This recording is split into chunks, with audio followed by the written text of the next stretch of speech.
The southern coast of Spain is one of the most popular destinations in the world. By the end of this speech, I want you to have a general understanding of how to get there, what regions to visit, and a few points on the people and culture that will make your trip the best that it can be. I'll share some of the sites and resources I've used to successfully navigate Spain. Second, give you a brief summary of some places to go. And the last thing I'll discuss is the culture and the people of Spain by telling you some of the traditions and customs I've picked up from living here. Let's begin at how to arrive in Spain. There are 6 different international airports, but I'm going to suggest 3 because I'm comfortable with them and I've used them quite often. The first one's going to be Sevilla or SVQ Airport. This one is right near the city of Sevilla, which is a great place to explore to see the cathedral and some of the other sites. There's also a main toll road that'll take you down south to the beach areas. The second one is Malaga or AGP Airport, which is right near the Costa del Sol, which I'll talk about in the second part of this speech. The third one is Jerez. This airport is right near Naval Station Rota, so those of us who are in the military can really use cheap lodging from the main base to save some money on our trip if we want to. Now that you have some good starting points for how to get to southern Spain, let's talk about some places to see. I've been to some great places and I'd like to share a couple of them with you.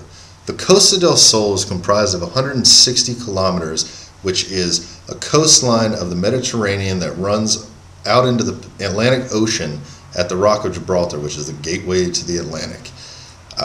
There's too many places to really get too specific, so I'll just share with you that I like to use a website called Andalusia.com to explore that area, and some of my favorite places are Marbella and Porto Banús, which is kind of a jet-set crowd, very ritzy, lots of fancy boutiques and great places to eat. And once you visited there, the end of that whole strip of the Costa del Sol or Costa of the Sun is the Rock of Gibraltar.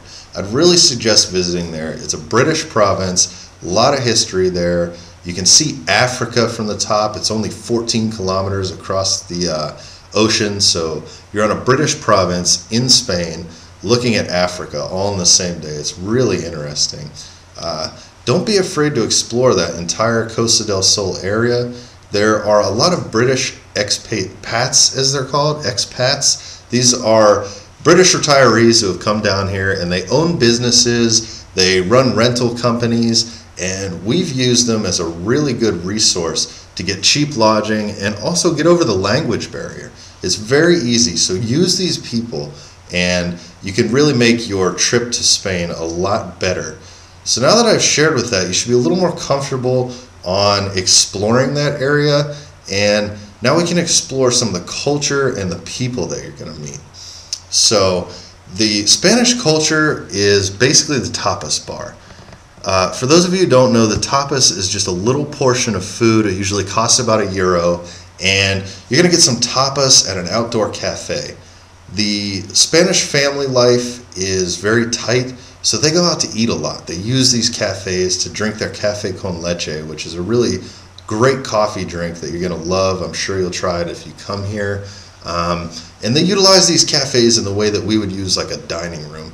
They don't bring people over to their houses. They like to go out. So if you're going to meet a Spanish person, you're going to meet them out at a cafe.